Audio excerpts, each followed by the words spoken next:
نحمد و نصلی علی رسول الکریم اما بعد فاعوذ باللہ من الشیطان الرجیم بسم اللہ الرحمن الرحیم۔ سورہ نجم کی آیت نمبر 33 سے آج کے سبق کا آغاز کریں گے۔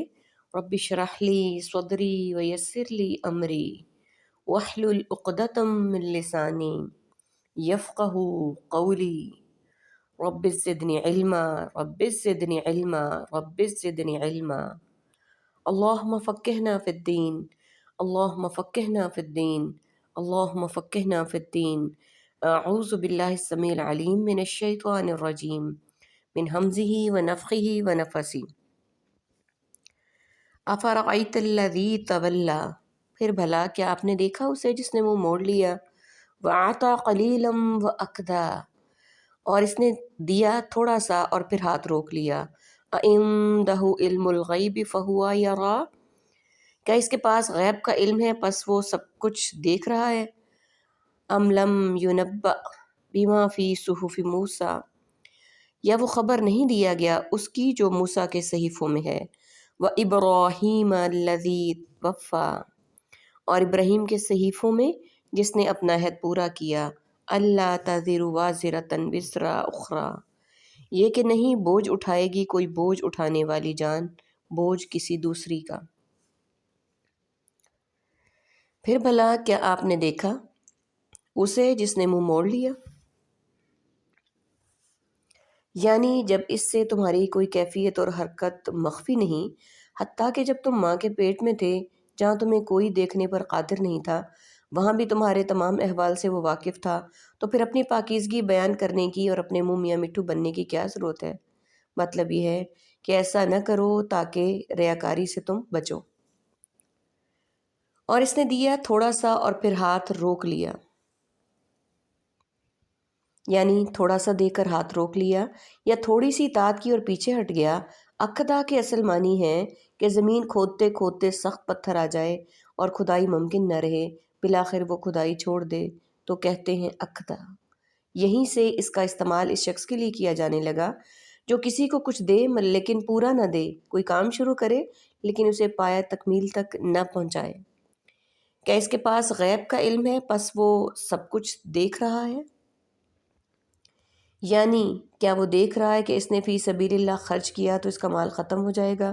نہیں، غیب کا یہ علم اس کے پاس نہیں ہے، بلکہ وہ خرچ کرنے سے گریز محض بخل، دنیا کی محبت اور آخرت پر عدم یقین کی وجہ سے کر رہا ہے، اور اطاعت الہی سے انحراف کی وجوہات بھی یہی ہیں۔ یا اسے خبر نہیں دی گئی اس کی جو موسیٰ کے صحیفوں میں ہے، اور ابراہیم کے صحیفوں میں جس نے اپنا عہد پورا کیا، یہ کہ نہیں بوجھ اٹھائے گی کوئی بوجھ اٹھانے والی جان کسی دوسری کا بوجھ۔ وَلَيْسَ لِلْإِنسَانِ إِلَّا مَا سَعَىٰ، اور یہ کہ نہیں ہے انسان کے لیے مگر جو وہ کوشش کرے۔ وَأَنَّ سَعْيَهُ سَوْفَ يُرَىٰ، اور یہ کہ بے شک اس نے کوشش جلد وہ دیکھی جائے گی۔ ثُمَّ يُجْزَاهُ الْجَزَاءَ الْأَوْفَىٰ، پھر وہ بدلہ دیا جائے گا اس کا بدلہ پورا پورا۔ وَأَنَّ إِلَىٰ رَبِّكَ الْمُنتَهَىٰ، اور یہ کہ بے شک آپ کے رب کی طرف ہی انتہا آخر پہنچنا ہے۔ وَأَنَّهُ هُوَ أَضْحَكَ وَأَبْكَىٰ، اور بے شک وہی ہنساتا ہے اور وہ رلاتا ہے۔ وَأَنَّهُ هُوَ أَمَاتَ وَأَحْيَا، اور یہ کہ وہی موت دیتا ہے اور وہی زندگی دیتا ہے۔ وَأَنَّهُ خَلَقَ الزَّوْجَيْنِ الذَّكَرَ وَالْأُنثَىٰ، اور یہ بے شک اسی نے پیدا کی دو قسمیں نر اور مادہ۔ من نطفة اذا تمنى، ایک نطفے قطرے سے جب وہ رحم میں ٹپکایا جاتا ہے۔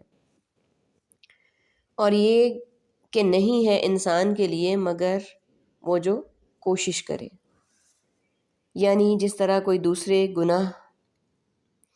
کے گناہ کا ذمہ دار نہیں ہوگا، اسی طرح اسے آخرت میں اجر بھی انہی چیزوں کا ملے گا جس میں اس کی اپنی محنت ہوگی۔ اس جزا کا تعلق آخرت سے ہے، دنیا سے نہیں، جیسا کہ بعض سوشلسٹ قسم کے لوگ اس کا یہ مفہوم باور کرا کے غیر حاضر ذمہ داری اور کرایہ داری کو ناجائز قرار دیتے ہیں۔ البتہ اس آیت سے ان علماء کا استدلال صحیح ہے جو کہتے ہیں قرآن خوانی کا ثواب میت کو نہیں پہنچتا، اس لیے کہ یہ مردہ کا عمل ہے، نہ اس کی محنت۔ اس لیے رسول اللہ صلی اللہ علیہ وآلہ وسلم نے اپنی امت کو مردوں کے لیے قرآن خوانی کی ترغیب دی، نہ کسی نص سے اس کی طرف رہنمائی ہوتی ہے۔ اسی طرح صحابہ کرام سے بھی عمل منقول نہیں، البتہ یہ عمل خیر ہوتا تو صحابہ اسے ضرور اختیار کرتے، اور عبادات و قربات کے لیے نص کا ہونا ضروری ہے، اس میں رائے اور قیاس نہیں چل سکتا۔ البتہ دعا اور صدقہ خیرات کا ثواب مردوں کو پہنچتا ہے، اس پر تمام علماء کا اتفاق ہے، چنانچہ یہ اشارے کی طرف سے منصوص ہے۔ اور وہ جو حدیث ہے کہ مرنے کے بعد 3 چیزوں کا سلسلہ جاری رہتا ہے، وہ بھی دراصل انسان کے اپنے عمل ہیں جو کسی نہ کسی انداز سے اس کی موت کے بعد بھی جاری رہتے ہیں۔ اولاد کو نبی صلی اللہ علیہ وآلہ وسلم نے خود انسان کی اپنی کمائی قرار دیا، سنن نسائی حدیث 4454۔ صدقہ جاریہ وقف کی طرح انسان کے اپنے آثار عمل ہیں۔ وَنَكْتُبُ مَا قَدَّمُوا وَآثَارَهُمْ یاسین 12 آیت نمبر، اور ہم لکھتے جاتے ہیں ان کے اگلے اور پچھلے چھوڑے ہوئے اعمال کو، اسی طرح وہ عمل جس کو اس نے لوگوں میں نشر و اشاعت کی اور لوگوں نے اس کی اقتداء کی تو یہ اس کی صحیح اور اس کا عمل ہے۔ مصداق حدیث نبوی من دعا الی ہدی کان لہ من الاجر مثل اجور من تبع لا ينقص ذلك من اجورهم شیئا، سنن ابی داؤد حدیث 4609۔ جس نے کسی کی ہدایت کی طرف رہنمائی کی تو اسے پیروی کرنے والوں کی مثل ثواب ملے گا، اور یہ ان میں سے کسی کے ثواب میں کوئی کمی نہیں کرے گا، اقتداء کرنے والوں کا اجر بھی اسے پہنچتا رہے گا، اس لیے حدیث آیت کے منافی نہیں ہے۔ ابن کثیر۔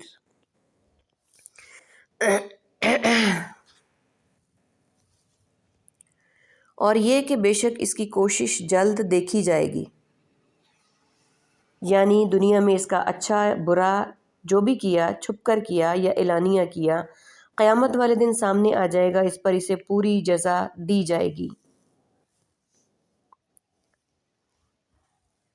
پھر وہ بدلہ دیا جائے گا اس کا پورا بدلہ۔ اور یہ کہ بے شک آپ کے رب کی طرف ہی انتہا آخر پہنچنا ہے،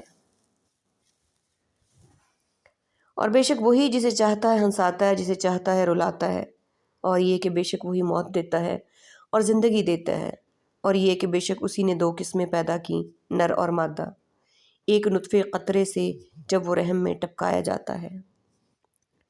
وَأَنَّ عَلَيْهِ النَّشْأَةَ الْأُخْرَى، اور یہ کہ بے شک اسی پر لازم ہے دوبارہ اٹھانا۔ وَأَنَّهُ هُوَ أَغْنَى وَأَقْنَى، اور یہ کہ بے شک وہی دولت مند بناتا ہے اور اسی نے خزانہ بخشا ہے۔ وَأَنَّهُ هُوَ رَبُّ الشِّعْرَى، اور یہ کہ بے شک وہی شعرا ستارے کا رب ہے۔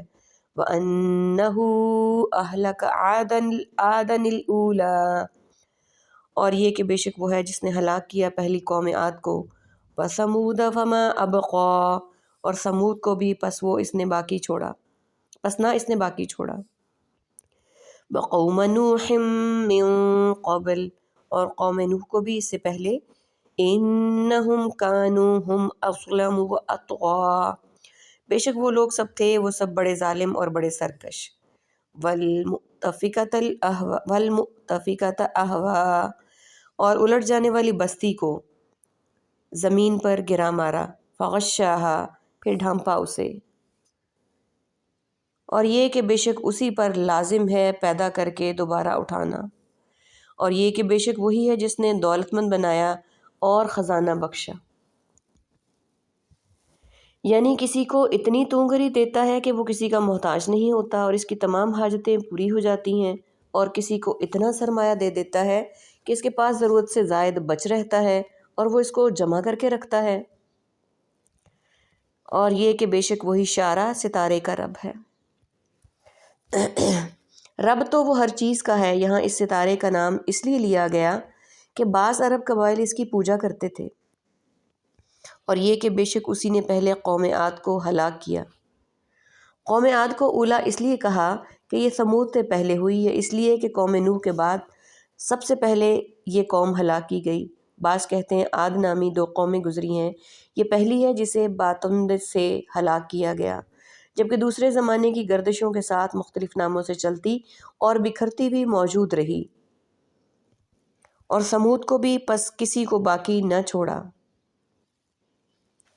اور اس سے پہلے قوم نوح کو بھی، بے شک وہ لوگ ہی بڑے ظالم تھے اور بڑے سرکش تھے، اور الٹ جانے والی بستی کو زمین پر گرا مارا۔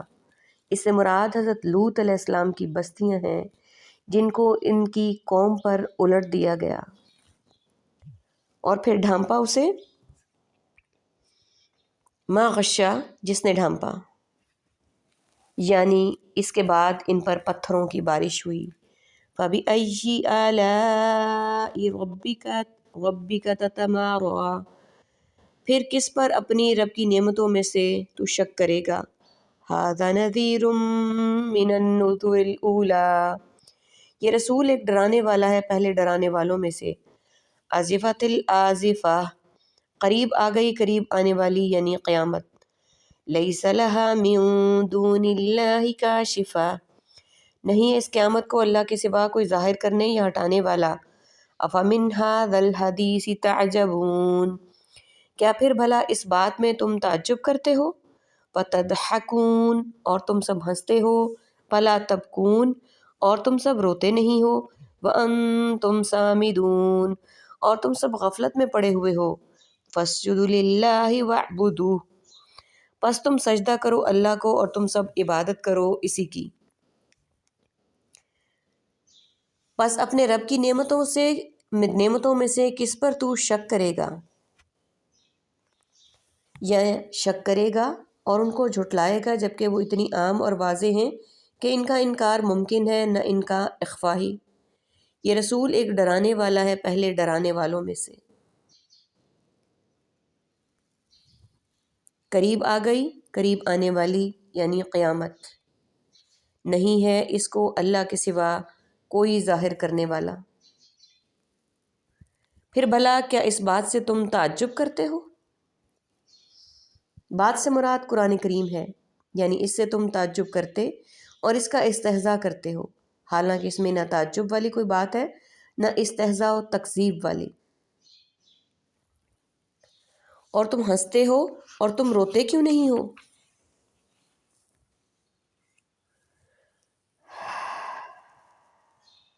اور تم غفلت میں پڑے ہوئے ہو۔ پس اے مومنو تم سجدہ کرو اللہ کو اور اسی کی عبادت کرو۔ یہ مشرکین اور مکذبین کی توبیخ کے لیے حکم دیا گیا، یعنی جب ان کا معاملہ یہ ہے کہ وہ قرآن کو ماننے کی بجائے اس کا استہزاء اور استخفاف کرتے ہیں اور ہمارے پیغمبر کے وعظ و نصیحت کا کوئی اثر ان پر نہیں ہو رہا، تو اے مسلمانوں تم اللہ کی بارگاہ میں جھک کر اور اس کی عبادت و اطاعت کا مظاہرہ کر کے قرآن کی تعظیم و توقیر کا اہتمام کرو۔ چنانچہ اس حکم کی تعمیل میں نبی صلی اللہ علیہ وآلہ وسلم اور صحابہ کرام رضوان اللہ علیہم اجمعین نے سجدہ کیا، حتیٰ کہ اس وقت مجلس میں موجود کفار نے بھی سجدہ کیا، جیسا کہ احادیث میں موجود ہے۔ اللہم جعلنا منہم، اللہم جعلنا منہم، اللہم جعلنا منہم۔ اللہ تعالیٰ ہمارا شمار بھی انہی لوگوں کے ساتھ کرے جو کہ اللہ کی خوشنودی کے لیے سجدہ شکر بجا لانے والے ہیں۔ آمین یا رب العالمین۔ وآخر دعوانا ان الحمد للہ رب العالمین۔ سبحانک اللہم و بحمدک، نشہد ان لا الہ الا انت، سبحانک انی کنت من الظالمین۔ آمین یا رب العالمین۔ السلام علیکم ورحمۃ اللہ وبرکاتہ۔